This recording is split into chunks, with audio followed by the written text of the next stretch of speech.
Okay, gratuity का theory अपना खत्म नहीं हुआ है, हाँ? लुक, मैंने गए लेक्चर क्या बताया था, ग्रेचुइटी होता क्या है? जब एम्प्लॉय रिटायर होता है तो बॉस उसको एक गिफ्ट देता है। उसके मुंह से थैंक यू निकल रहा है, जेब से पैसे निकल रहे हैं, और जो जेब से पैसे निकल रहे हैं थैंक यू बोलते time, that is called gratuity. इतना सब बताया था लास्ट लेक्चर। एंड फिर गवर्नमेंट ने इसको एग्जाम क्यों किया मालूम है?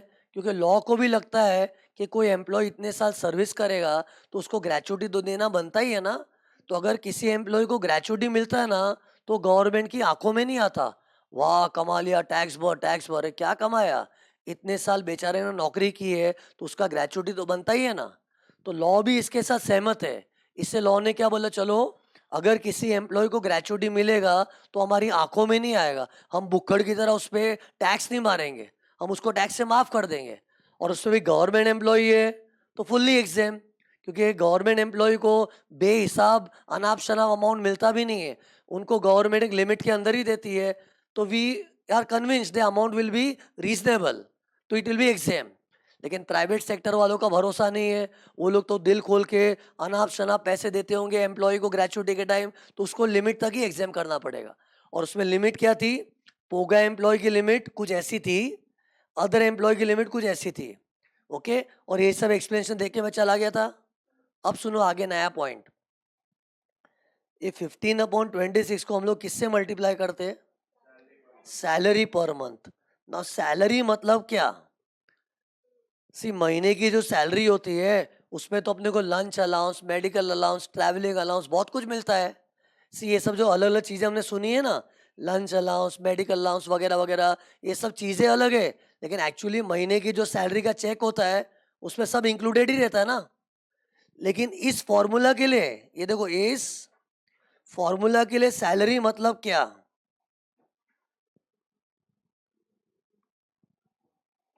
तो ये चीज भी पेमेंट ऑफ ग्रेचुइटी एक्ट में लिखी है। सी बेसिकली ये फॉर्मूला है ही क्या? एज पर पेमेंट ऑफ ग्रेचुइटी एक्ट एक एम्प्लॉय को मिनिमम कितना ग्रेचुइटी मिलना चाहिए। अरे लास्ट लेक्चर बता दें वर्किंग, देखो ये कि 15 दिन की सैलरी मिलनी चाहिए 1 साल की नौकरी के लिए, और अगर किसी ने 20 साल नौकरी की है तो उसको 20 गुना मिलना चाहिए, बताया था ना। तो this figure basically shows what, कि एम्प्लॉय को मिनिमम ग्रेचुइटी कितनी मिलनी चाहिए। लेकिन उसके लिए ये देखो ये क्या लिखा है, 15 डेज सैलरी। बट सैलरी का मतलब क्या? वो भी पेमेंट और ग्रेचुइटी एक्ट में लिखा है। तो उसके लिए पता है लॉ ने क्या बोला है? सैलरी में सिर्फ दो चीज शामिल होगी, basic salary and dearness allowance. Basic salary and dearness allowance, इन दोनों का जो टोटल आता है ना, उसके हिसाब से एम्प्लॉय हक जता सकता है कि मुझे इतनी ग्रेचुइटी चाहिए। मतलब लॉ क्या बोल रहा है, देख एम्प्लॉय तेरे को सैलरी के अंदर basic, dearness allowance, convince allowance, medical allowance बहुत कुछ मिलता होगा, साल के अंदर बोनस भी मिलता होगा, लेकिन उन सब के बेसिस पे तू अपना हक नहीं जता सकता। ये जो पोगा ने तुझे हक दिया है ना, 15 दिन की पगार हक से मांगो, तो 15 दिन की पगार मतलब क्या पगार? बेसिक और डियरनेस अलाउंस। अरे ये भी एक्ट में लिखा हुआ है। और बेसिक सैलरी भी एम्प्लॉय की चेंज होती रहती है। अरे ये देखो, ये बंदे ने 20 साल नौकरी की है, तो क्या 20 साल उसकी सैलरी सेम रही होगी कि चेंज हुई होगी? तो एम्प्लॉय अपनी कौन सी सैलरी के हिसाब से हक जताएगा? उसका स्टार्ट सैलरी कि कौन सा सैलरी? अरे मतलब ये भी क्वेश्चन अराइज होता है कि नहीं? सी जब कानून ऐसा बोलता है ना, मिनिमम 15 दिन जितनी पगार हक से मांगो, तो सवाल यही उठते हैं कि पगार मतलब क्या? तो एक तो उसमें बेसिक और डीए आएगा, और दूसरा पगार तो चेंज होती रहती है, तो कौन सी पगार लेनी है? तो उसके लिए लॉ ने बोला लेटेस्ट। लेटेस्ट मतलब जिस दिन वो रिटायर हुआ था ना, उन दिनों में उसकी क्या पगार थी, उसको बेस लेके करेंगे। और पता है इसके लिए लॉजिक क्या है? नहीं, एवरेज नहीं, लेटेस्ट। लास्ट पगार क्या थी उसकी, अपने भी लेके देखो। तुम लोग ने जॉब ज्वाइन की थी, उस वक्त तुम्हारी 15,000 की सैलरी थी, फिर 18,000 हो गया होगा, इंक्रीमेंट हो गए, फिर 20,000 हुआ होगा। लेकिन जिस दिन तुम रिटायर हुए ना, उस दिन 29,000 था। तो 29,000 के बेसिस पे तुमको ग्रेचुटी मिलनी चाहिए। ये कहाँ लिखा है सब? पेमेंट और ग्रेचुटी एक्ट। अरे मतलब gratuity is paid based on your latest पगार। और पता है इधर भी स्टूडेंट को क्या सोचना चाहिए? ओ मतलब कानून एम्प्लॉय के फायदे के लिए ज्यादा सोच रहा है। नहीं समझा? कैसे? अरे किसी भी एम्प्लॉय का लेटेस्ट सैलरी हाईएस्ट ही होगा ना यार। अरे जब नई नई नौकरी ज्वाइन की थी इतनी सी पगार थी, फिर पगार बढ़ते बढ़ते बढ़ते जिस दिन रिटायर हुआ था उस दिन तो तेरा हाईएस्ट सैलरी होगा ना यार। और उस सैलरी के हिसाब से तुमको ग्रेचुटी मिलेगी, मतलब सोच तेरे हक में ज्यादा पैसे आएंगे। मतलब भी समझो, ऐसे रट मत लो। हाँ लेटेस्ट, अरे लेटेस्ट के अंदर इस एक्ट की फीलिंग समझो। किस एक्ट की? कौन सा एक्ट पढ़ा रहा हूं? पेमेंट और ग्रेचुटी एक्ट। ये एक्ट बोलना क्या चाह रहा है कि एम्प्लॉय को ज्यादा पैसे दिलाने। ये एक्ट खुला ही क्यों था? ये एक्ट खोला ही क्यों था? भूल गए तुम लोग मेरे साथ बिताया हुआ वक्त परसों का? ये एक्ट खोला ही क्यों था? क्योंकि बहुत सारी कंपनियां एहसान फरामोश होती है। एम्प्लॉय रिटायर हो रहा है, उसको बोलते हैं रिटायर हो गया ना, चल निकल फुट ले, तूने मेरे यहाँ नौकरी के एहसान नहीं किया, पगार भी दिया था। ऐसे एहसान फरामोशी करते हैं ना, उनके लिए तो कानून बना है। अब कानून जब बना है तो एम्प्लॉय का ज्यादा सोचता है। तो इधर एम्प्लॉय को पैसे ज्यादा मिले ना, इसके लिए रूल कैसा बना है कि उसकी लेटेस्ट सैलरी के हिसाब से उसको ग्रेचुटी मिलनी चाहिए। और सैलरी के अंदर बताओ कौन सी दो चीज शामिल होगी? बेसिक सैलरी और डियरनेस अलाउंस। और इधर तो पता है डीए इन टर्म्स हो तो भी लेना है, नॉट इन टर्म्स से तो भी लेना है। दोनों टाइप के डीए लेने हैं। अभी तुम लोग क्या बोलोगे, सर गए लेक्चर तो आपने बोला था ना कभी भी फॉर्मूला आता है इन terms in formula, not in terms not in formula. लेकिन ये इनकम टैक्स एक्ट 1961 वालों की सोच है। लेकिन इधर किसका सोच चल रहा है? पर पेमेंट ऑफ ग्रेचुटी एक्ट 1972। और हर एक्ट की थिंकिंग अलग होती है और हर एक्ट का मकसद भी अलग होता है। इनकम टैक्स एक्ट का मकसद है पब्लिक से टैक्स लूटो, और ये पोगा का मकसद क्या है? एम्प्लॉय को खुश करो। तो सो डीए में इन टर्म्स वाला नॉट इन टर्म्स वाला दोनों लेगा तो ग्रेचुटी ज्यादा बनेगा ना तेरे हाथ में। समझते ही नहीं तुम लोग को ये पोगा की भावना समझ। पोगा चाहता क्या है कि स्टाफ के लिए कुछ अच्छा करे, क्योंकि एहसान फरामोश कंपनियां एम्प्लॉय लोग को ग्रेचुटी देती नहीं है, उनको सबक सिखाना है। उनके लिए तो इन लोग झंडा गाड़ के आगे पोगा, पेमेंट ऑफ ग्रेचुटी एक्ट। तो वो लोग चाहते क्या कि ज्यादा मिले, तो ज्यादा मिले उसके लिए लेटेस्ट बोला है। और अभी डीए भी कौन सा? दोनों लेंगे। हाँ माना कि गए लेक्चर में खुद पढ़ा के गया हूँ, इन टर्म्स वाला ही फॉर्मूला में आता है, नॉट इन टर्म्स वाला नॉट इन फॉर्मूला। हर जगह ये चीज कायम रहेगी। ये खाली एक्सेप्शन है, पोगा वाले में ही क्या एक्सेप्शन है? इन टर्म्स नॉट इन टर्म्स दोनों फॉर्मूला में लेना है। लेकिन ठीक है ना, एक चीज को अलग से याद कर सकते हैं ना। बाकी पूरे चैप्टर में अपनी परंपरा क्या है? इन terms in formula, not in terms not in formula. ये स्लोगन एंड तक मेंटेन होगा। ये खाली एक्सेप्शन था। सुनो, टर्नओवर कमीशन क्यों नहीं? अपने तो अभी तक के हर फॉर्मूला क्या है? Basic, DA, turnover commission. तो सी टर्नओवर कमीशन लेना चाहिए, ये इनकम टैक्स एक्ट 1961 की सोच है।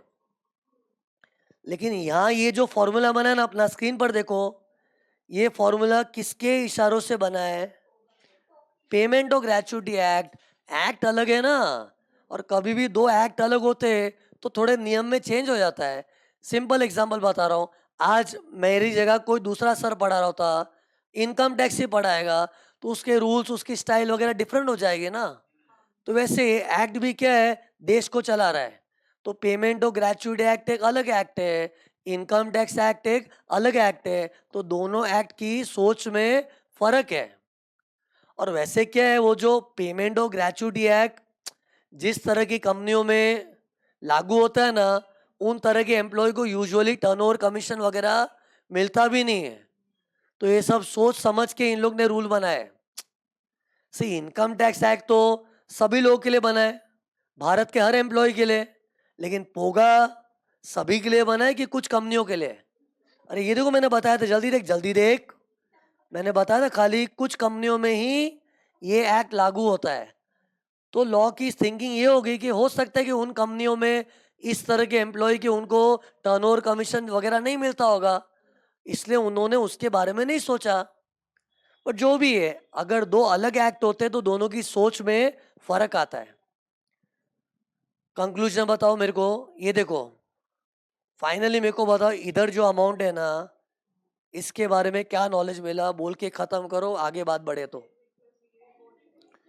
पहले तो इधर जूनी पुरानी सैलरी की लेटेस्ट, लेटेस्ट। दूसरा, सैलरी के नाम पे बेसिक, डीए वगैरह वगैरह वगैरह सब कुछ, की खाली दो चीज, खाली दो चीज, basic salary plus dearness allowance. Dearness allowance भी कौन सा? इन टर्म्स नॉट इन टर्म्स दोनों वाला, ओके। अब बताओ, ये फॉर्मूला किसने बनाया है? स्क्रीन पर देख ही नहीं रहे, कैसे हाँ ना बोल पाओगे? ये फॉर्मूला किससे बना है? हाफ वाला। मेरे को बताओ, अदर एम्प्लॉयज के लिए पेमेंट और ग्रेचुइटी एक्ट लागू होता है क्या? नहीं। तो हाफ वाला फॉर्मूला कैसे बना लूं मैं? मैंने बताया था, सुनो सुनो ध्यान से। अदर एम्प्लॉयज को है ना, ग्रेचुइटी मिले ना मिले कोई कंपलसरी नहीं है। उनको ग्रेचुइटी मिला तो नसीब, नहीं मिला तो बैड लक। लेकिन फिर मैंने क्या बोला था, मान लो कि अगर दिलदार बॉस किसी एम्प्लॉय को ग्रेचुइटी देवे, तो एक रीजनेबल अमाउंट कितना होना चाहिए, वो ये फॉर्मूला में दिया हुआ है। सी 15/26 तो क्या बोलता है, एज पर पोगा इतना तो मिनिमम मिलना ही चाहिए। लेकिन अदर एम्प्लॉयज के लिए अपने ऐसे दादागिरी की स्टाइल में बात नहीं कर सकते ना। अदर एम्प्लॉय को तो ग्रेचुइटी शायद ना भी मिले, लेकिन अगर मिले तो कितनी मिलनी चाहिए, उसका एक वाजिब अमाउंट इनकम टैक्स वालों ने सोच रखा है।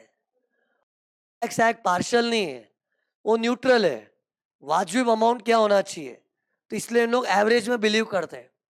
अरे एवरेज मतलब क्या ना, सुनो, एक बंदे ने 20 साल नौकरी की है, सुनो, एक बंदे ने 20 साल नौकरी की है, तो 20 साल में तो उसकी कई बार पगार चेंज हुई होगी। तो किस पगार को महत्व दे? लेटेस्ट देंगे तो एम्प्लॉय को कुछ ज्यादा ही मिल जाएगा, और एकदम जूनी सैलरी लेंगे तो बहुत ही कम मिलेगा। तो इनकम टैक्स एक्ट है ना, एक रैशनल तरीके से सोच रही है कि देखो, ना तो एकदम पुरानी सैलरी लेंगे ना एकदम नई, क्यों? नई वाली पगार उसकी बड़ी होगी, और जब उससे ज्वाइन किया था तब की पगार बहुत छोटी होगी। इसलिए इन लोग ना एवरेज में बिलीव करते हैं। अब एवरेज भी पता है कैसा? पिछले 10 महीने का। क्यों? 20 साल की नौकरी में 20 साल पुराना डेटा देखेंगे, कितना जूना डेटा हो गया।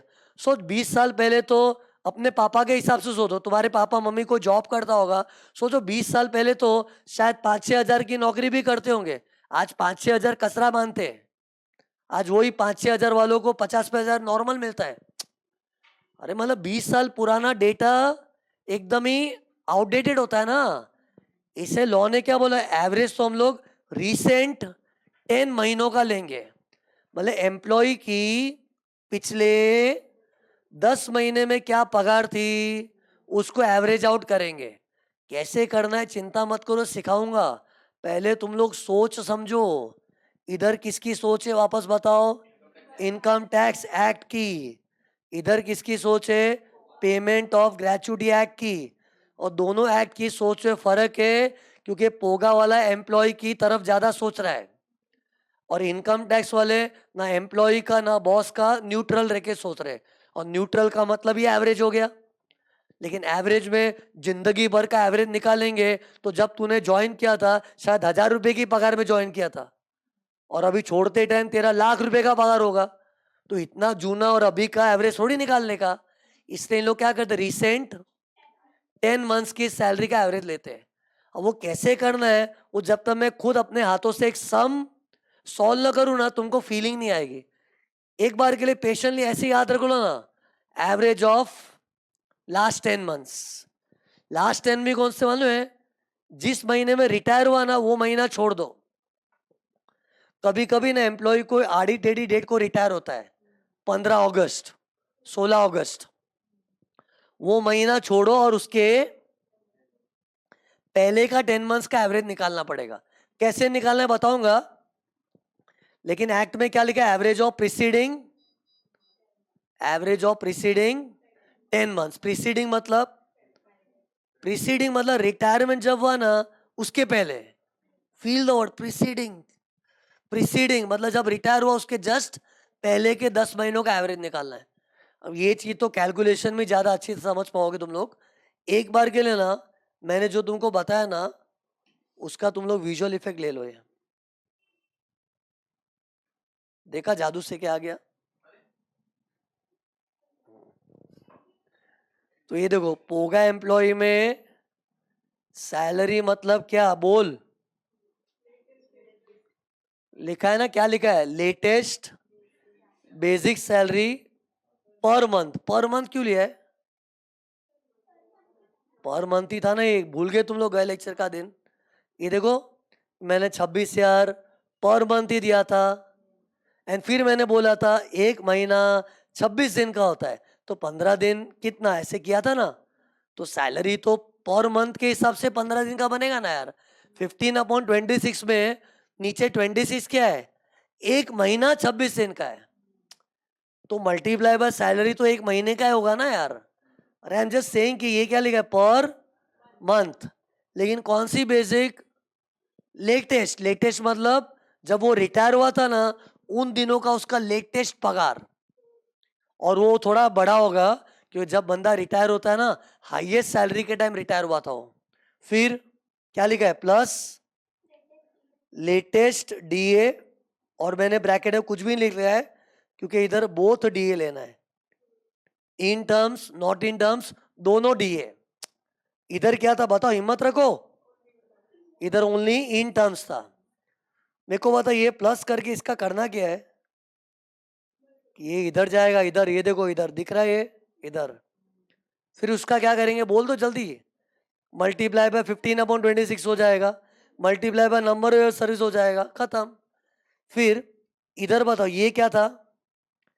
Average basic, average DA, average turnover commission. Average means what? Average of preceding 10 months. ये 10 मंथ्स का रूल फिक्स्ड है।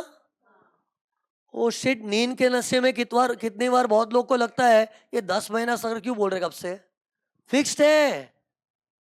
हाँ ये जरूर पूछ लो सर 10 ही क्यों? आइडिया क्या मालूम है? रिसेंट महीनों की पगार देखनी है। ज्यादा जूनी पगार देख के मतलब नहीं है, कि ज्यादा जूने टाइम का पगार तो छोटा ही होगा ना यार। आइडिया क्या था गवर्नमेंट के माइंड में? क्या चल रहा था? रिसेंट दिनों में उसकी पगार में कोई फ्लक्चुएशन आया तो एवरेज आउट कर दो। और रिसेंट वर्ड कितना जनरल है, रिसेंट बोले तो पिछला 8 महीना भी हो सकता है, पिछले 12 महीने भी हो सकते हैं, पिछले 9 महीने भी हो सकते हैं। वो तो क्या लॉ ने बोला चल 10 महीना। अभी ये मत बोलो 10 ही क्यों, अरे तो लॉ बनाने वाले के माइंड में है ना। लॉजिक इसका होता है कि रिसेंट महीनों का लॉ वो ज्यादा एक्यूरेट डेटा होता है, ज्यादा पुराना देखना बहुत आउटडेटेड डेटा होता है। बाकी 10 मंथ्स क्या, कल को अमेंडमेंट आया तो 10 का 9 मंथ्स कर देंगे। सी आखिर रूल बनाने वाला कोई एक जन की चलती है ना। फाइनेंस मिनिस्टर अपना कौन है? निर्मला सीतारमन। अब उसने 10 सोचता है तो खत्म। अब उस पर 10 क्यों लड़ नहीं सकता है? हाँ इसका लॉजिक जरूर है। ये 10 वेन मतलब क्या है? तो इसका लॉजिक है कि अपने को रिसेंट महीनों में जो उसकी पगार थी उसको एवरेज आउट करना है, ज्यादा पुराना देख के मतलब नहीं है। ये लॉजिक है। तो इन शॉर्ट बाय हार्ट करो 10 months, average of preceding 10 months. Solve कैसे करना है बताऊंगा, बट जो भी ये सुनो इसका करेंगे क्या बताओ जल्दी बोल। ये यहां डाल देंगे इधर। अरे ये नीचे 3 चीज दिख रही है ना, ये तीनों का जोड़ करके निचोड़ करके एक अमाउंट आएगा। फिर मल्टीप्लाई बाय क्या होगा? हाफ। मल्टीप्लाई बाय क्या होगा? Number of years of service. Okay, एक लास्ट पॉइंट, फिर थियरी खत्म। तुरंत इसका एक सम सॉल्व करके बताऊंगा। सम भी क्यों सॉल्व करना है मुझे मालूम है, बच्चों को मुझे ये एवरेज वाली वर्किंग करके दिखानी है ताकि अपने माइंड में सब क्लैरिटी रहे। ओके, लेकिन एक पॉइंट बचा है, फिर सम पे जाऊंगा। लुक, ये number of years of service दिख रहा है जो मेरे गए लेक्चर वाले एग्जाम्पल में, देखो क्या था, ये था ना 20 साल, था ना 20 साल। गलत हो रहा है, मन लगा के पढ़ो, कम ऑन। मान लो अगर ऐसा होता है एम्प्लॉय ने 20 साल और 8 महीना नौकरी की है, अरे तो क्या करेंगे? अरे कोई राउंड फिगर करके जॉब छोड़ेगा, ऐसा थोड़ी होता है। मन उठ गया कंपनी से, छोड़ने का मन हुआ, जब छोड़ा गिन के देखा 20 साल 8 महीना नौकरी हुई है मेरी। अरे मतलब क्योंकि अपने को इधर इधर नंबर ऑफ इयर्स पूरा राउंड फिगर चाहिए। तो टेल मी, अगर 20 साल बताओ 8 महीना दिया है तो, लेकिन सी इसके लिए सुनो ध्यान से देखना, कोई कोई लोग नहीं देख रहे, गलत हो रहा है। इधर 8 महीने को देखने का, अगर ये आधे साल से ज्यादा है ना तो मानो कि पूरा साल है। व्हाट इज आधा साल? वेरी गुड, साल 12 महीने का होता है, आधा साल इज 6 महीना, तो 6 से ज्यादा हुआ तो इट इज मोर देन आधा साल।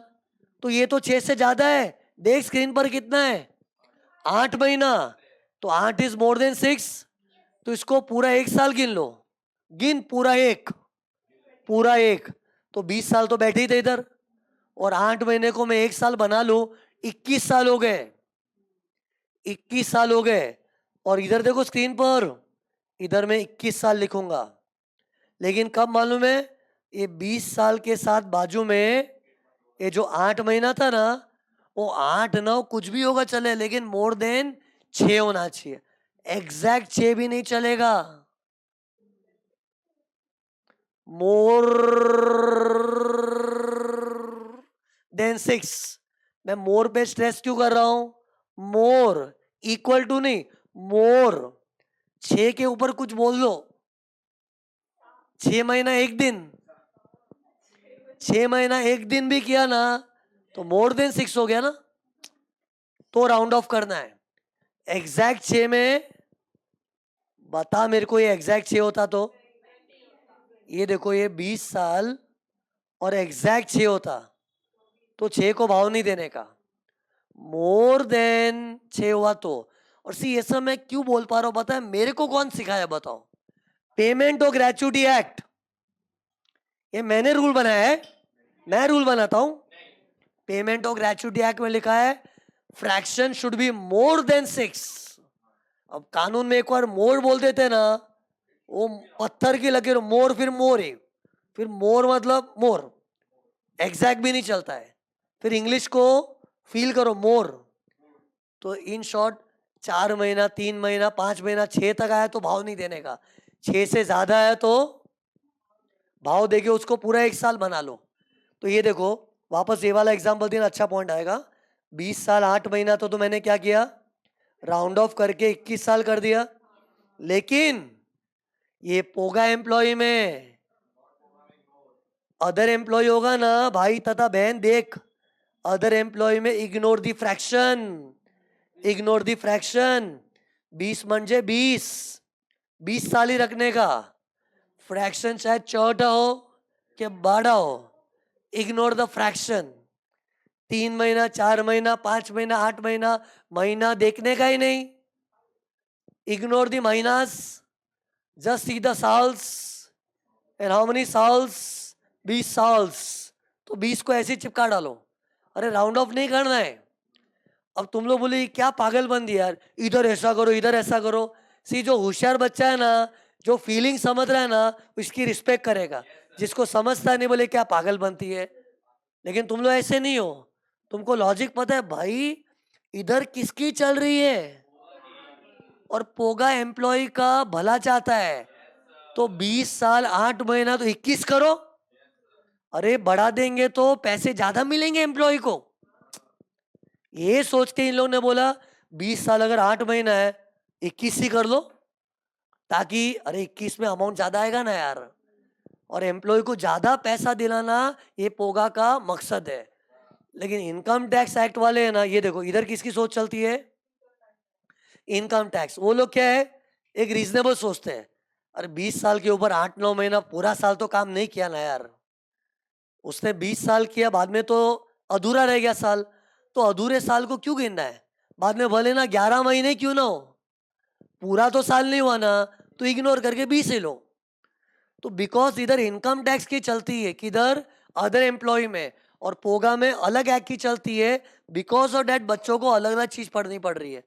लेकिन एक बात बताऊं, मैं जैसे बोलोगे ना उधर मिस्टेक नहीं होगी, मैं बोलता वैसे याद रखो, पोगा राउंड ऑफ होगा, if is not POGA round off नहीं होगा। नहीं ऐसे राइम करो,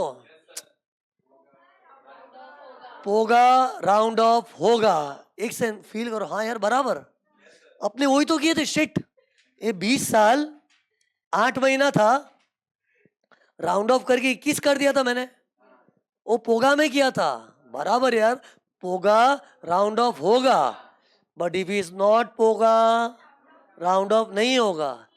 लेकिन अब एक डाउट आएगा, अपने को कैसे मालूम पोगा है वो, पोगा होगा तो लिखा होगा, ये भी बोला था, पोगा हो, 2-3 मिनट डायलॉग सुनना पड़े, अच्छी बातें बोल रहा, पोगा होगा तो लिखा होगा, क्या लिखा होगा, employee is covered by payment of gratuity act 1972, तो ऐसे बोलो, पोगा होगा तो लिखा होगा, एंड फिर पोगा राउंड ऑफ होगा, और पोगा में सब कुछ होगा, डीए इन टर्म्स भी होगा, नॉट इन टर्म्स भी होगा, सब कुछ होगा।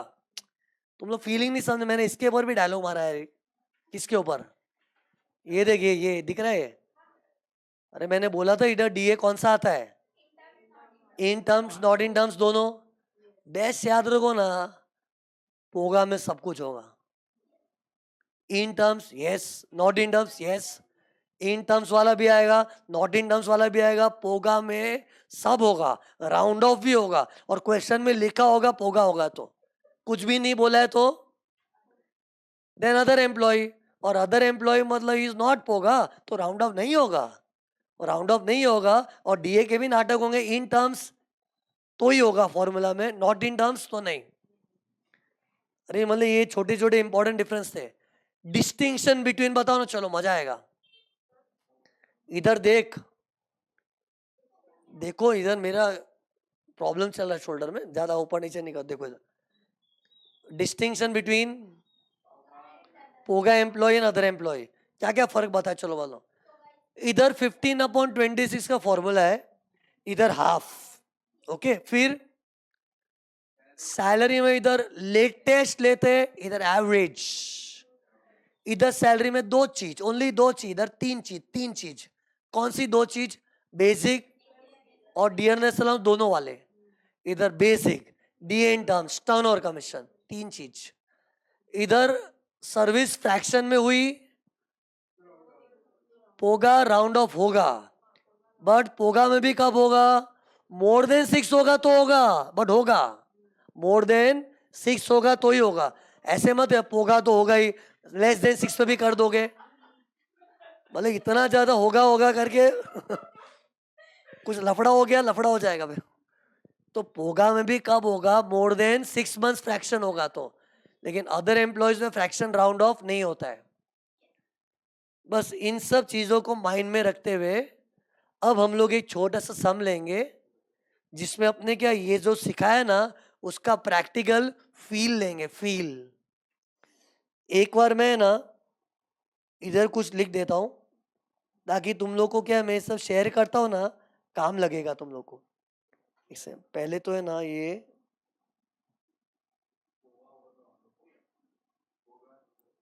चीज यहाँ से आई थी, समझा है क्या किया मैंने, ये सैलरी पर मंथ कहाँ से आता है, यहाँ से नीचे देखो, फिर लुक, नंबर ऑफ इयर्स के लिए क्या बोला था, पोगा राउंड ऑफ होगा इफ, क्या था, इफ ग्रेटर देन 6 मंथ्स हुआ तो, इतना लिखा हो रहेगा, तुम लोग बाय चांस रिवाइज करने का मन होगा ना, बाय चांस, तो देख पाओगे तुम लोग इसको। ओके नाउ लुक हियर, ये देखो मैंने क्वेश्चन की तैयारी करके रखी है, तुम लोग को कुछ नहीं करना है, मैं ही बेचारा मेहनत से सॉल्व करूंगा, तुम लोग खाली समझो। तुम लोग के हाथों से सम सॉल्व कराने वाला टाइम भी आएगा, लेकिन ये सम एक बार है ना फटफट मैं करूंगा, ताकि अपने को है ना जो कुछ भी अभी मैंने सिखाया ना उसका कैलकुलेशन के फॉर्म में क्लैरिटी मिल जाए। ओके, ये जो क्वेश्चन दिया हुआ है, we can take this as an extra question, because this question you will not find in the question book which I will be providing you. ये एक्स्ट्रा क्वेश्चन है। Okay, पढ़ो क्या लिखा है। मिस्टर एक्स रिटायर्ड, रिटायरमेंट का सम क्यों बनाया मालूम है? ग्रेचुटी रिटायरमेंट के टाइम मिलता है ना। मैं बच्चों को क्या सिखा रहा हूँ बताओ? तुम लोग ही बच्चे हो ना, तो तुम लोग को समझना चाहिए बच्चों की फीलिंग। बच्चों को ग्रेचुटी सिखा रहा हो, ग्रेचुटी मिलता ही कब है?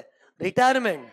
अरे मतलब ये सब सोचने का, हाँ सर ने रिटायरमेंट का सम बनाया, बराबर है ना, क्योंकि ग्रेचुटी सिखा रहे सर, ये सब माइंड में चलना चाहिए। लेकिन तुम्हारे माइंड में कुछ और चल रहा होता, मैं बोल रहा होता तभी, मालूम मेरे को। हाँ। तो रिटायर हो रहा है मतलब ग्रेचुटी का सम बनाना, इसलिए ना। कभी रिटायर हुआ था? 30 नवंबर 2022। तुम लोग याद है लास्ट लेक्चर हमने कस्बे खाई थी, कभी भी रिटायरमेंट का सम आया आंख बंद करके इंटू 12 महीना नहीं करेंगे। तुम लोग को एक्चुअली क्या मेरे साथ बिताया हुआ वक्त याद नहीं रहता ना, मेरे को एक एक पल याद रहता। ये देखो गए लेक्चर तुम लोग एक दुर्घटना किए थे, ये पर मंथ दिया था ना, कितने लोग मस्त है ना इंटू 12 मंथ्स कर दिए थे। तभी मैंने बताया था भाई रिटायरमेंट के बाद पगार नहीं मिलता, याद आया अभी? परसों के दिन आज के दिन याद रहती है परसों की बात। तो इधर बी केयरफुल, कभी भी रिटायरमेंट होता है ना अंधाधुन मल्टीप्लाई बाय 12 मंथ्स नहीं करने का, गिनने का। बेस्ट क्या मालूम है? एक टाइमलाइन ड्रॉ कर देने का। कैसे मालूम है? स्क्रीन पर देखो, ऐसे देख मैंने बना के रखा है, देख रेडीमेड काम है सब। ये क्या देखो अपना ईयर 1 अप्रैल, बोलो ना अपना ईयर 1 अप्रैल 22 से 31 मार्च 23, ये तो पता है ना। और उस बीच रिटायर कब हुआ था? नहीं नहीं देखा था तो देख लो, ये देखो 30 जून बोले ना, मैं बता रहा हूँ। ओके कोई बात नहीं, क्या लिखा है रिटायर कब हुआ था? 30 नवंबर। अब लुक ये देखो 30 नवंबर, कैन यू सी आर लिखा है? What is R? Retirement date है। ओके, तो और फिर उसके बाद ये देखो क्या किया है, रिटायरमेंट क्या देखो, पगार नहीं मिलती है, क्या मिलता है? पेंशन। और पेंशन की थियरी आज चालू होगी, बट जो भी है अभी तो पेंशन का पढ़ा है नहीं, खाली माइंड में रखो रिटायरमेंट के बाद सैलरी नहीं पेंशन मिलेगी। ओके फिर एक बार ये पढ़ो ना, फिर बता दो कुछ, ये क्या लिखा है? बेसिक सैलरी उसकी कितनी है? 10,000 पर मंथ अप टू 30 जून। फिर 12,000 कब से हो गई थी? 1 जुलाई से। तुम लोग ने गौर किया? होशियार बच्चा समझ जाएगा, ओ सर ने जानबूझ के दो दो सैलरी ली है, पहले 10,000 थी फिर 12,000। सर बेसिकली हमको ये सिखाना चाह रहे हैं कि लेटेस्ट उसका 12,000 था, लेकिन एवरेज निकालेंगे तो कुछ और आएगा। तो बिकॉज सर को हमें लेटेस्ट और एवरेज का महत्व बताना है, सर ने जानबूझ के दो दो सैलरी ली होगी। समझ मेरी फीलिंग समझो, तुम लोग को पहले मेरे को समझना पड़ेगा, फिर सब्जेक्ट समझेगा, समझा?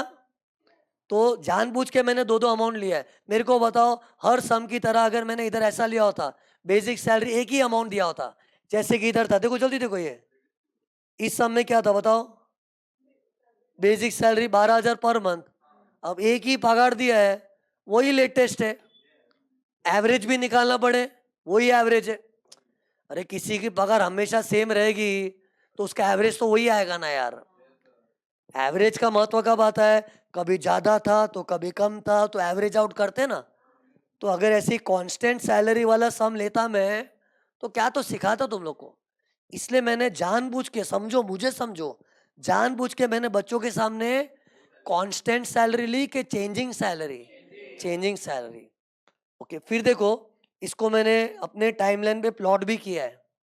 प्लीज देखो, ये 30 जून कहाँ से आया? ऐसे ही अपने मन से डाल दिया मैंने। पागल हूँ क्या? मन से थोड़ी करूंगा।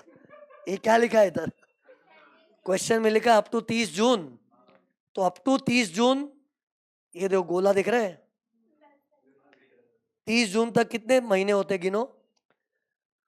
साल अपना अप्रैल में चालू होता है, अप्रैल मई जून, 30 जून तक 3 महीना। तो मतलब उसकी 10,000 वाली पगार 3 महीनों तक थी, बराबर ना? एंड फिर जून के बाद गिनो, गिनना पड़ेगा। जुलाई, अगस्त, सितंबर, अक्टूबर, नवंबर। नवंबर में तो रिटायर हो गया ना, तो 5 महीने तक उसकी सैलरी 12,000 पर मंथ थी। तो ये देखो फटफट एक बार इतना तो देख ही लो। ये कैसे किया मेरे को बताओ? 3 मंथ्स क्यों लिया मैंने? अप्रैल में जून 3 मंथ्स, 5 मंथ्स कैसे आया? जून के बाद बोलना, जुलाई, अगस्त, सितंबर, अक्टूबर, नवंबर, तो 5 महीना हो गया। तो बस वो हिसाब से ये कुल 8 महीने की पगार ली है। 8 ही महीना, क्योंकि बाद में तो रिटायर हो गया ना, लेकिन 8 में अलग अलग, क्योंकि उसका सैलरी चेंज हुआ था। फिर इसका एंट्री भी पास हो गया। फिर डियरनेस अलाउंस, इधर इन टर्म्स नॉट इन टर्म्स कुछ बोला नहीं है, लेकिन एक बात बता, अभी क्या बोलना चाहिए? अभी क्या फर्क पड़ेगा? अभी तो चाहे डी इन टर्म्स हो नॉट इन टर्म्स, दोनों ही डीए टैक्सेबल है ना। सी फिलहाल तो कैसा भी डीए हो, देख जल्दी आउटर कॉलम में तो अमाउंट डालेंगे ही। जब फॉर्मूला लेके बैठेंगे ना, तब कान गूंजेंगे अपने। किससे? इन terms, in formula, not in terms, not in formula. लेकिन अभी फॉर्मूला थोड़ी है, अभी तो डीए को टैक्सेबल ही लेना है। बट सी, फिर भी कोई बोले सर वो समझता है हमको, लेकिन अगर कुछ नहीं दिया तो क्या करेंगे? whenever problem is silent, make positive assumption। एक बहुत कीमती चीज बोल दी है इस सेंटेंस से, तुम्हारे आने वाले बहुत सारे डाउट क्लियर हो गए। फ्यूचर में कभी भी डाउट आया कि सर कुछ नहीं बोला तो क्या करेंगे, डायलॉग याद रखना में, whenever problem is silent, make positive assumption। तो in terms not in terms, in terms ही होगा।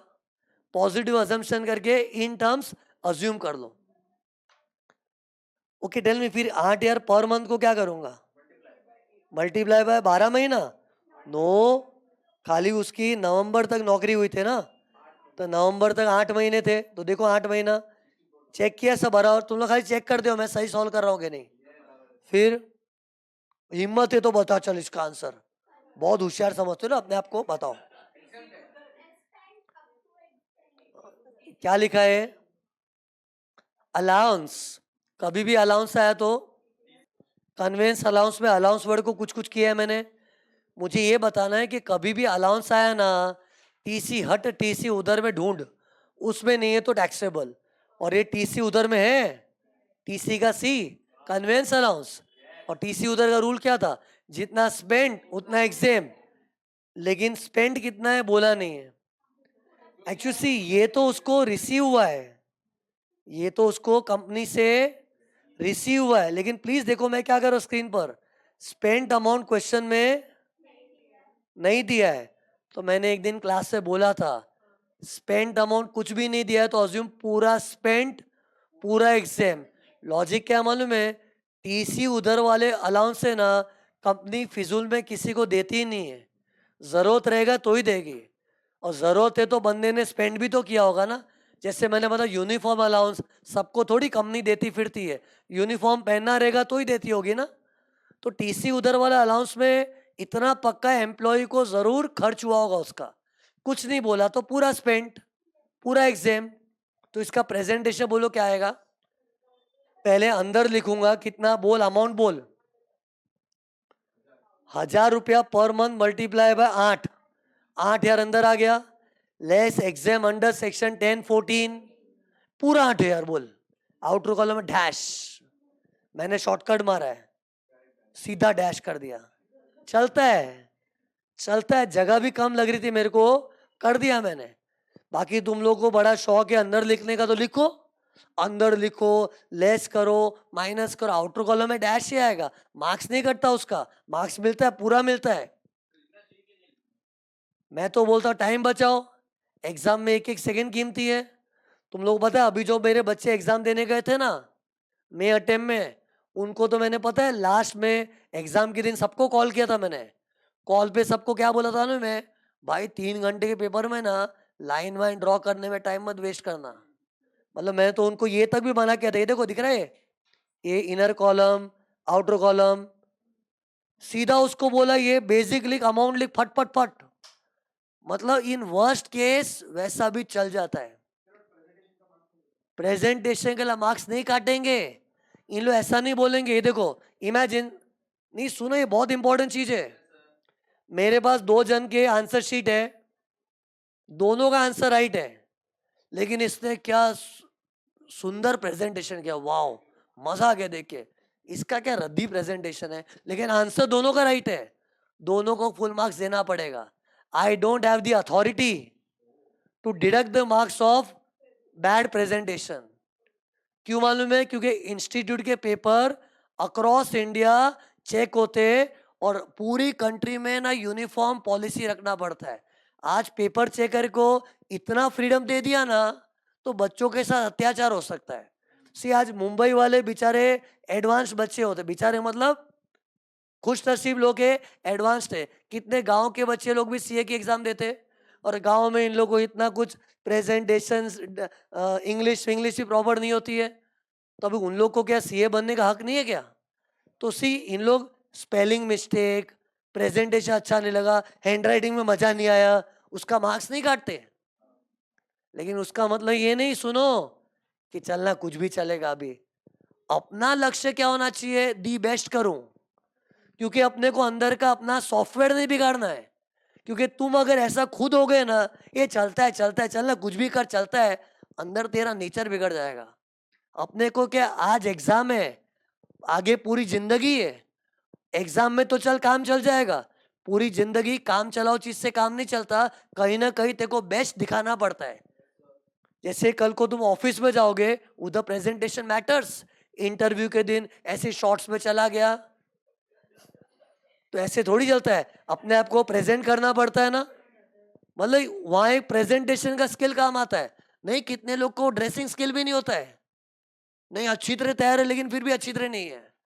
तो प्रेजेंटेशन का अपना अंदर से वो रहता है ना कीड़ा, तो अपने को तैयार वैयार होने के लिए अच्छा काम करता है। वो तैयार होके आना इंटरव्यू में काम आएगा। अरे I am just giving one example of तैयार होना। ऐसे बहुत सारी जगह काम आती। मैं बोलना क्या चाह रहा था, जस्ट बिकॉज अपना मार्क्स इन लोग नहीं काटेंगे, अपना कचरे जैसा काम मत करो। अपना तो पैटर्न क्या होना चाहिए, मैं तो दी बेस्ट करूं, बाकी अगर काम चल रहा है तो ठीक है, वो 3 घंटे में देखूंगा ना। 3 घंटे में टाइम का मैं फट कुछ भी कर दूंगा। सर ने बोला मार्क्स नहीं कटेगा, तो उस बात का अपने को वो रहेगा सिक्योरिटी। लेकिन अभी से वैसा मत करना। इससे क्लास में तो मैं कितना एक्सपेक्ट कर रहा हूँ, नीटली करो, रेड पेन ब्लू पेन ये सब नीटली करने की आदत। क्योंकि सी अपने अभी से कचरा पट्टी करने लगे ना कहीं अपनी आदतें बिगड़ जाएगी, और अपनी आदतों से अपना स्वभाव बनता है, और अपनी स्वभाव से अपनी जिंदगी बनती है। बराबर है कि नहीं? आज मैं गंदा स्वभाव लेके आऊं तो तुम लोग मेरे को निकाल दो, निकल दे चल, सीए तो क्या शान है निकल ले। अरे सीए क्या 10 डिग्री वाले को फुटा दोगे तुम लोग, सामने कोई खड़ा नहीं रखेगा। लेकिन थोड़ा अच्छा इंसानियत रखेंगे तो खड़ा भी रखेगा, खड़ा और अच्छा बने तो रिस्पेक्ट भी देगा कोई। It is your nature only ना, तो you can not spoil your nature. Anyways, exam में क्राइसिस सिचुएशन में ये लाइन वाइन ड्रॉ नहीं किया तो चल जाता है एक बार, लेकिन क्राइसिस सिचुएशन। लेकिन वो भी मैंने लास्ट टाइम जो बच्चे एग्जाम देने गए ना उनको क्या बोला था, लास्ट में टाइम मिले तो करके आ जाना, लेकिन शुरुआत में तुम लोग घुस जाओगे ये लाइन भरा रब करके, पेपर खत्म ही नहीं होगा। ओके ये देखो, बेसिक सैलरी डीए का इफेक्ट हो गया, नेक्स्ट कन्वेंस अलाउंस का इफेक्ट भी हो गया। तो अपनी लास्ट क्या बात हुई थी कि वो फुल्ली स्पेंट अज्यूम करके फुल्ली एग्जाम, इसको हम लोग डायरेक्टली डैश भी लिख सकते हैं। ओके, या फिर इनर कॉलम में लिख के माइनस किया तो भी चलेगा। ओके फिर देखो नेक्स्ट, मेन मेरे को ये पढ़ाना था ग्रेचुटी। ओके ना, सबसे पहले क्वेश्चन में ग्रेचुटी आया तो क्या चेक करोगे बताओ? सी एक्चुअली मैं जो तुमको चार्ट देता हूँ ना, जैसा चार्ट है वैसे ही सोचने का। चार्ट का मतलब ही क्या है? That is your line of thinking, तो थिंक इन दैट लाइन्स। तो सी अपने चार्ट के हिसाब से पहले क्या चेक करना चाहिए? गवर्नमेंट एम्प्लॉई है, पोगा एम्प्लॉई के अदर एम्प्लॉई। तो मैंने क्या बोला? गवर्नमेंट होगा लिखा होगा, पोगा होगा लिखा होगा, कुछ नहीं बोला तो अदर एम्प्लॉई। तो टेल मी, मेरे क्वेश्चन में कुछ बोला है? देखो सम सामने पड़ा है, कुछ भी नहीं बोला है, तो इज अदर एम्प्लॉय। तो इसको अदर एम्प्लॉय समझ के सॉल्व करना पड़ेगा, अदर एम्प्लॉय। फिर वो कौन सा वाला फॉर्मूला आएगा? 15/26 के हाफ वाला फॉर्मूला। ओके, तो सी इसका प्रेजेंटेशन बताओ कैसे आएगा? पहले ग्रेचुटी इनर कॉलम में लिख देंगे, फिर लेस सेक्शन भूल जाते लोग, exam under section 10 exam under section 10। तो सी ये मैंने प्रेजेंटेशन करके रेडी रखा है। पहले ग्रेचुटी इनर कॉलम में आ गया 14 lakh, less exam under section 10। फिर इसके लिए बनाएंगे हम लोग नोट नंबर 1। सी तुम लोग को चाहिए ना तो वर्किंग नोट बनाए बिगर इधर का इधर भी कर सकते, लेकिन बहुत बार क्या कंजस्टेड हो जाता है। और खास करके मुझे तो बच्चों को सिखाना है ना, सिखाते टाइम ऐसा कंजस्टेड करके सिखाऊं तो कंफ्यूजन हो जाता है। इससे मैं प्रिफर करता हूँ वर्किंग नोट में अलग से बताना। बाकी एक बार तुम लोग को आ गया तो शॉर्टकट मार सकते हो तुम लोग। ओके, तो सी इसके लिए और आगे देख लो ना। फिर इसके बाद तो क्या टोटलिंग होके डिडक्शन में स्टैंडर्ड डिडक्शन आ जाएगा, फिर तो खत्म ही हो जाएगा। बस खाली ये बता दूं फिर खत्म। ओके, तो सी ग्रेचुटी के लिए जितना बताऊं उतना ही देखना है, एक्स्ट्रा नजर मत घुमाना यहाँ वहां। पहले देखा मैंने फॉर्मूला लिखा है, ये कौन सा वाला है? पोगा वाला कि अदर एम्प्लॉय? Other employ. तो सी क्या लिखा है? Half into salary per month into number of years of service. Okay, तो सी हाफ तो मैंने एज इट इज लिख दिया। फिर ये देखो ब्रैकेट करके खाली जगह रखी है, इधर अपने को फाइंड आउट करना पड़ेगा सैलरी पर मंथ क्या है। फिर नंबर ऑफ ईयर्स बता दो ना मुझे, अभी बता दो। चलो, क्वेश्चन में दिया है। अरे सर्विस दिया ना उसका, 25 साल 8 महीना, 8 महीना है ना ये। तो इधर रूल क्या था? पोगा राउंड ऑफ होगा, but he is not POGA, round off नहीं होगा। नहीं होगा तो इसको चौकड़ी मार देने का। फिर 6 से कम ज्यादा देखने का ही नहीं, राउंड ऑफ होगा ही नहीं क्योंकि is not POGA, round off नहीं होगा। तो 25 विल रिमेन 25। तो ये देखते हो, चेक करो मैं क्या लिख रहा हूं। ये इधर 25 साल इधर आ जाएंगे। Okay, 25 years. ओके, फिर अपने को इधर चाहिए सैलरी पर मंथ। तो उसके लिए देखो मैंने क्या बताया था, पहले थियरी देखो क्या था। क्या था? Average basic, average DA, average turnover commission. और डीए कौन सा? In terms. वो तो खैर अपने सब में कुछ नहीं था, तो इन टर्म्स ही अज्यूम करना चाहिए। ओके ना, एवरेज मीन्स व्हाट? बताओ क्या बताया था? Preceding 10 months. Okay, now tell me, ये क्वेश्चन देख के बताओ इसका प्रीसीडिंग 10 मंथ्स कौन सा है? अरे प्रीसीडिंग मतलब रिटायर हुआ ना वो महीना छोड़ उसके पहले का। रिटायर कब हुआ था बताओ? अरे 30 नवंबर ना। तो इधर 30 मत देख, नवंबर को छोड़ दो। मतलब चाहे 1 नवंबर हो, 2 नवंबर, 5 नवंबर, 15, 16, 17, 18 नवंबर वर्ड को छोड़ना है। सी कितने लोग इधर सोच सर 1 तारीख हुआ तो? ऐसा कुछ नहीं, 1 हो के 4 हो के 5 हो, नवंबर। ये देखो नवंबर की स्पेलिंग समझती है, ये शब्द को छोड़ दे बस। बाद में चाहे बाजू में तारीख 1 हो कि 18 हो कि 30 हो, वो महीना छोड़ना है। सी प्रीसीडिंग मतलब क्या है? उसके पहले। तो बताओ 1 नवंबर भी होता तो नवंबर तो आ गया ना, तो उसके पहले तो अक्टूबर ही होता है। सी कानून में क्या लिखा? Preceding 10 months means preceding the month of retirement. तो even if you retire on 1st of November, the month of November started ना, तो नवंबर के पहले तो अक्टूबर ही होता है। इससे क्यों बोल रहा हूँ? क्योंकि चलो आज इधर तो 30 है ना, कल को इधर 1 तारीख भी होता है ना। मैंने कहा तारीख मत देख, वो शब्द जो है ना नवंबर, उसको छोड़, उसके पहले वाला शब्द ले। नवंबर के पहले क्या आता है? अक्टूबर। तो ये देखो अब ये अक्टूबर से उल्टा गिनो 10 महीना। ये देख मैंने करके रखा है, देख ले जल्दी ये क्या हो रहा है। नवंबर को मैंने काला काला लिखा देखा, नवंबर में रिटायर हुआ है, इसको लेने का कि नहीं लेने का, नहीं लेने का, याद रखना कसमें खा लो, नहीं लेंगे रिटायरमेंट का महीना, प्रीसीडिंग बोला है इसलिए। फिर उसको छोड़ेंगे तो क्या बचा, अक्टूबर, गिनो 10 हो रहे कि गिनो, 1 2 3 4 5 6 7 8 9 10, बराबर लिया मैंने यार। और सी ये 10 महीनों की गिनती में ना हम लोग गए साल में भी चले जाओ तो चलता है। नहीं कितने लोग ने ये भी डाउट पूछा मुझे बच्चों ने, सर ये अप्रैल आ गया अपना, आने देना यार, सीधा रिवर्स गियर में 10 महीना पकड़ ले। अब उसमें अपना फाइनेंशियल ईयर बदल भी रहा है ना, वो सब कुछ देखने का है नहीं, चुपचाप उल्टी गिनती करो। उल्टी भी कैसे, नवंबर को छोड़ दे, अक्टूबर से चालू कर।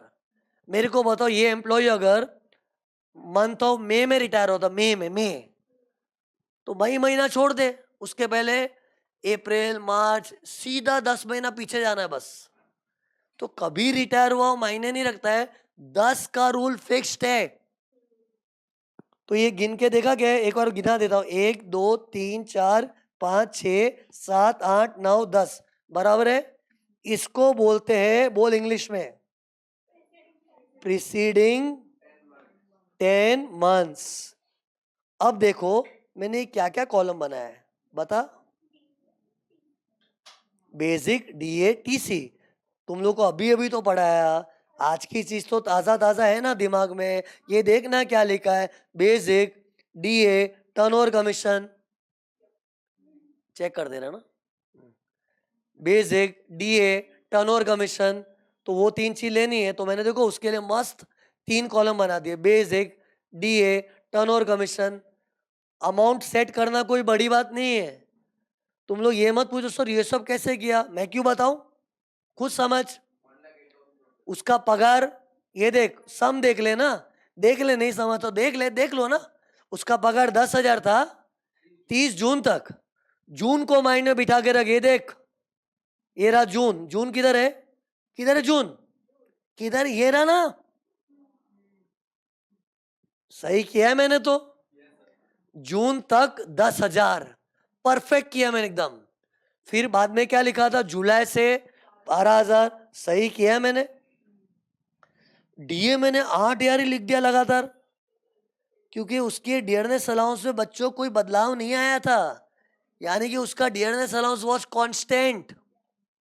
ठीक है, कांस्टेंट है तो हर महीने में देखो 8 8 8 8 8 8 करके दिख रहा है। फिर टर्नओवर कमीशन नील, क्योंकि सब में है ही नहीं। फिर बताओ क्या करूं, बताओ, एवरेज निकालने आता है तुम लोग को। अरे 10 चीजों का एवरेज निकालना है तो पहले 10 चीजों को जोड़ते, फिर डिवाइड बाय 10 करते। मीन मीडियन मोड पढ़ा होगा ना कभी, तो देर आर 10 अमाउंट्स, क्योंकि प्रीसीडिंग 10 मंथ्स है, तो 10 फिगर्स को जोड़ूंगा तो डिवाइड बाय तो 10 ही करूंगा ना। तो ये देखो मैंने स्क्रीन पर ब्लैक कलर में हाईलाइट किया है, डिवाइड बाय 10, डिवाइड बाय 10, क्योंकि पहले मैं सबको टोटल मारा है ना, तो डिवाइड बाय 10 करूंगा तो एवरेज पर मंथ आ जाएगा। तो ये कितना आ गया, 10,000 per month, sorry 10,800, 10,800 per month, 8,000 per month नील। मतलब पता है ये 3 डब्बे दिख रहे, 1 2 3, इसको इंग्लिश से बोलो क्या बोलेंगे, मैं बोलता, मैं बोल के दिखा दो, देखो average basic per month, basic बोला सुना, बेसिक से निकला देख। फिर इसको क्या नाम दूं, average DA in terms per month. फिर इसका नाम क्या है, average turnover commission per month. यही तो लिखा था देख इधर। अरे मुझे ये चीज सिखानी थी, समझो मेरी feeling. Average basic per month, average DA in terms per month, average turnover commission per month, यही 3 फिगर मेरे वर्किंग नोट में 3 डब्बों की तरह दिख रहा होगा तुमको, दिख रहे डब्बे, 1 2 3। तो आया क्या आंसर, बोल, 18,800 पर मंथ। इसका करना क्या है, ये ना अपने कुछ चीज में घुस जाते भूल जाते क्या करना है इसका, फॉर्मूला में डालेंगे, हाफ के बाजू में बोल कितना है, कितना आया था भूल गए, देख लो 18,800 पर मंथ। तो इधर मैं लिख रहा हूं, देखो 18,800 पर मंथ। रेड में लिखा है, मेहनत वाला आंसर है, मेहनत से निकाला है 18,800 बराबर। अब क्या करोगे, हाफ इंटू 18,800 इंटू 25 कितना आया। कैल्सी मैं मेरे को एक दो जन से आंसर सब लोग यूज करना का कैल्सी, कैल्सी यूज करना ही पड़ेगा। वीडियो लेक्चर भी जो देखते हैं ना, कैल्सी लेके बैठने का, आलसी की तरह सो सो के वीडियो देखते हैं, ऐसा नहीं होना चाहिए। और वीडियो देखने वालों बीच बीच में ब्रेक भी नहीं लेने का। नॉन स्टॉप क्लास में कहते झक मार के 3 घंटा बैठना पड़ता है, ऑप्शन ही नहीं है, तो वैसे बैठने का।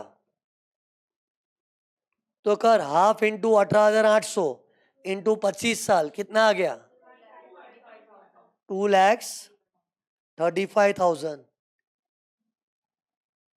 तुम लोग पता ये फर्स्ट अमाउंट था, सेकेंड अमाउंट क्या था, फिर एक्चुअल अमाउंट कितना मिला है, ये सम देख के मालूम पड़ेगा ना भाई। ये देख, नहीं, नंबर ऑफ जीरोस को गिना करो, ओके।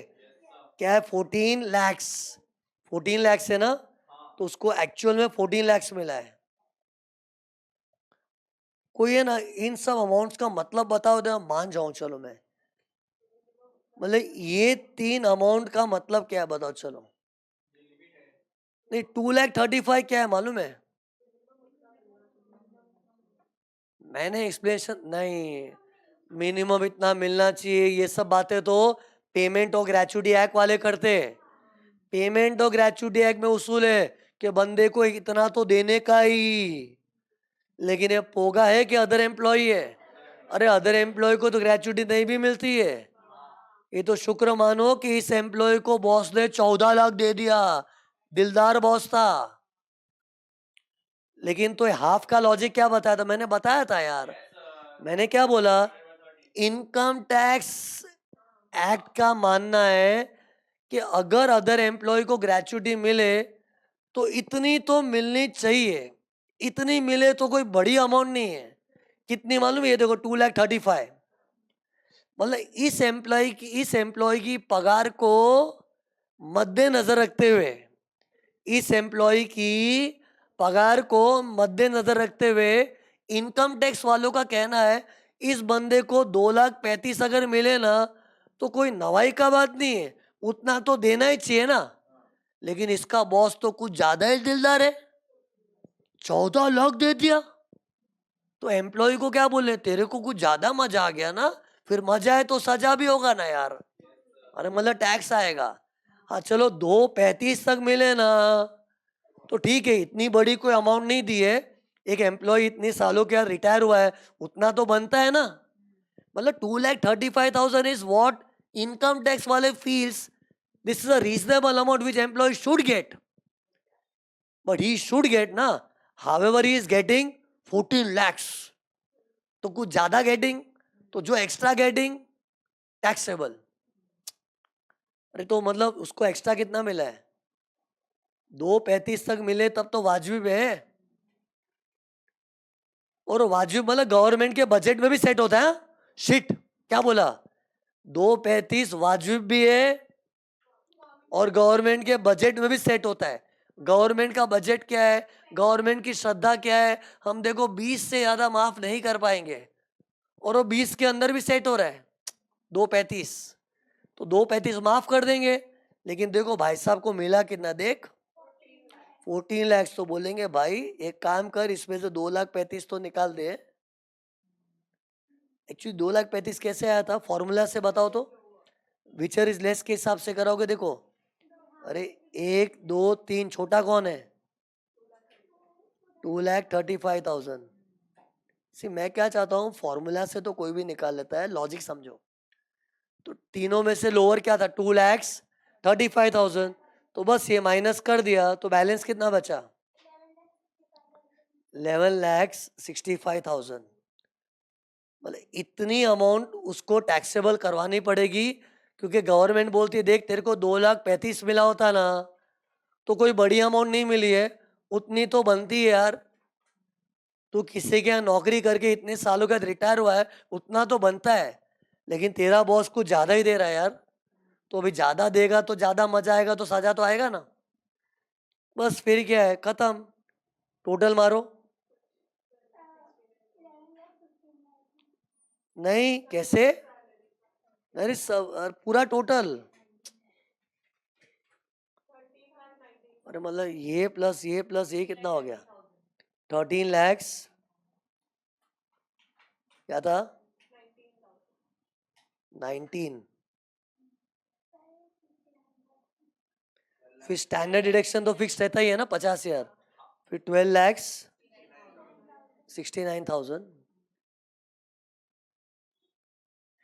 मैंने वो एंटरटेनमेंट अलाउंस, प्रोफेशन टैक्स लिखा नहीं है, वैसे भी फॉर्मेलिटी का है, जगह भी कम थी मेरे पास, क्योंकि स्टैंडर्ड डिडक्शन एक फिक्स्ड होता है, बाकी एंटरटेनमेंट अलाउंस सब में ही नहीं था, प्रोफेशन टैक्स भी नहीं था, तो क्यों लिखा हूँ मैं?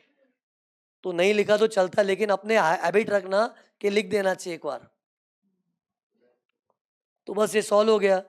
अब सुनो, ये तो मैंने अदर एम्प्लॉय का सम लिया था, देखा था।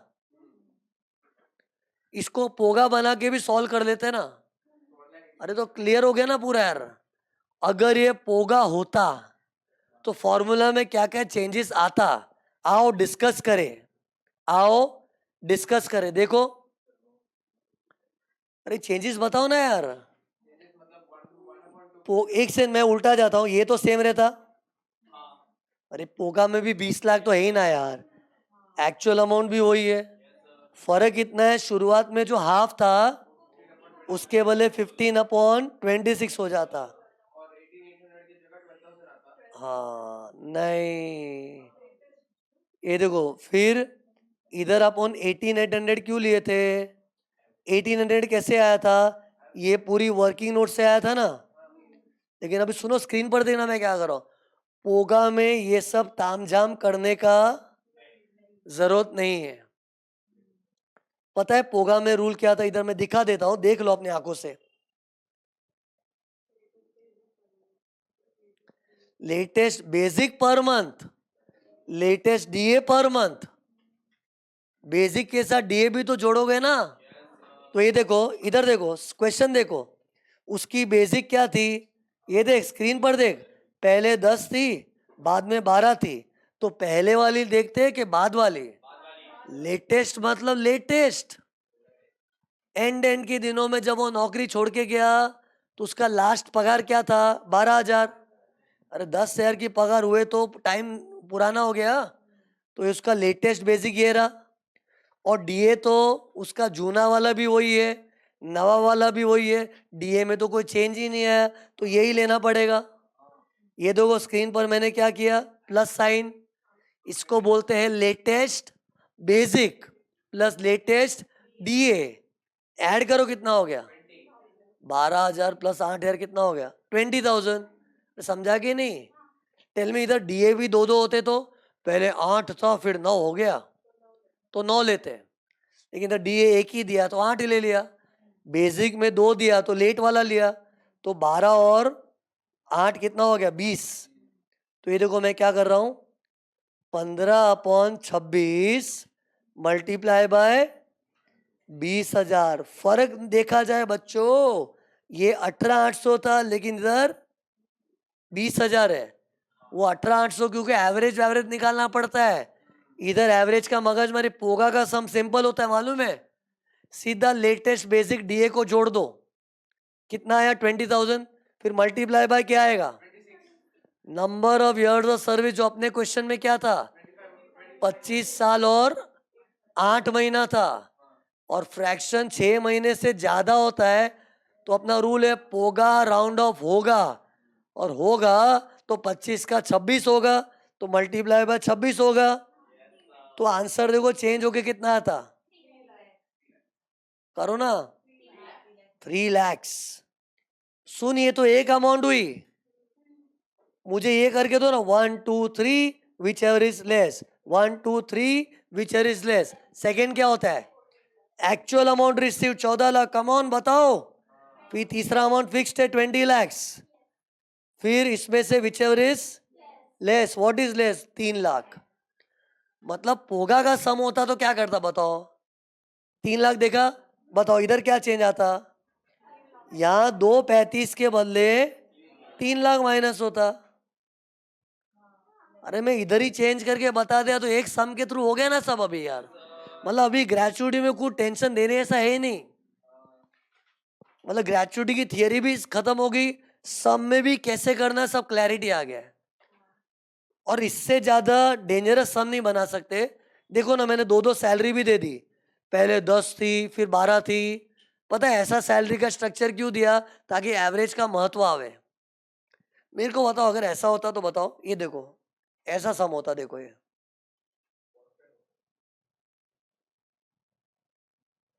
बस ऐसे ही दिया है।